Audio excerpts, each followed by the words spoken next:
Hi, I'm Jay Shaffer. You may know me as the guy that makes the Jaybilizer 3000 camera stabilizer. Okay, and I want to talk with you a little bit about the techniques for shooting with Jaybilizer 3000 or any of this type of camera stabilizer.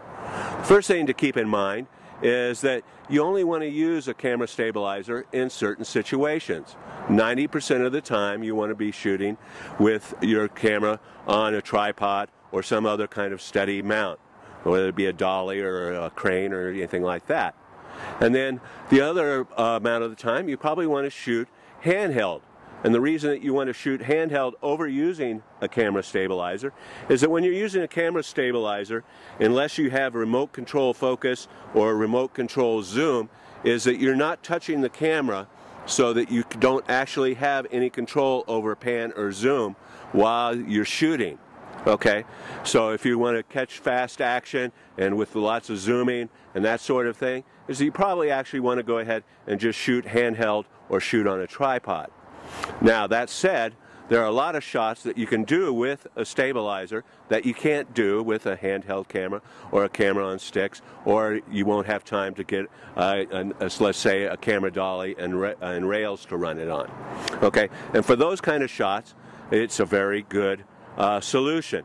Okay, so if we look at Rob here, and he's shooting me handheld, is that he can zoom and he can run his focus, whereas I have to run on autofocus, and I am pretty much stuck with a wide shot. Okay, some of the shots that I can do that are difficult to do with handheld is this shot here is what we call an orbit shot, and I'm going to go around Rob here and I'm going to orbit him. Okay, and you can see that I get a very nice smooth orbit. Okay, that was what we call the double orbit, where he's trying to pan around and catch me at the same time I'm orbiting him. Okay, and so this is very good. You can get a nice big tracking background and you can get a nice stable shot of doing an orbit. Now the next thing that we're going to do is that we're going to do what's called a side tracking shot. Okay, so I'm going to come over here and Rob is going to walk along with me sideways, and we're going to see who actually has the more stable shot as we walk along sideways here.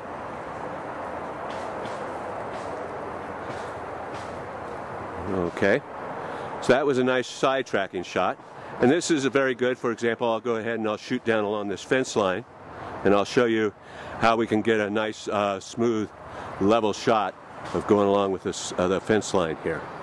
Okay, and I've got my knees bent and I kind of crouch as I go along, and I can get a very nice smooth shot of tracking along this fence line. Okay, another kind of shot that we can do is what we call a follow shot. Okay, and the best technique to do this with is actually to get sideways on your with your subject here. And I've got the camera pointed this way, and now Rob's going to follow me and I'm going to lead him, and this is what we call a follow tracking shot.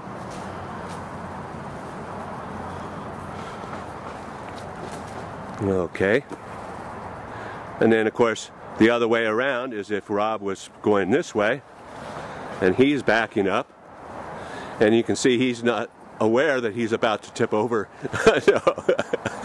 And an advantage of using a camera stabilizer is that I can actually face forward. So now I can actually face forward and just face the camera backwards and kind of keep a finger on it, and as we track along I can get a nice smooth shot. Okay, another cool thing that we can do with this camera stabilizer is that we can do what we call inverted shots or ground tracking shots. And what I'll do is I'll just simply take the camera and I'll turn it over and I'll grab the stabilizer here, let the handle fall back, and now I can get some really low angle POV shots. So I'll come along here and I can track through the grass And it's really nice to do some kind of flying shots that you can do. So you can get some nice flying type action by using this in this underslung mode. And I'll show you some footage of I shot earlier with some flowers and that sort of thing. Okay, and then if you want to shoot back, of course, when you get that footage into post, you just flip it and it will look great. Okay, hopefully that showed you some basic techniques of using the Jaybilizer and getting some decent kind of tracking shots out of it.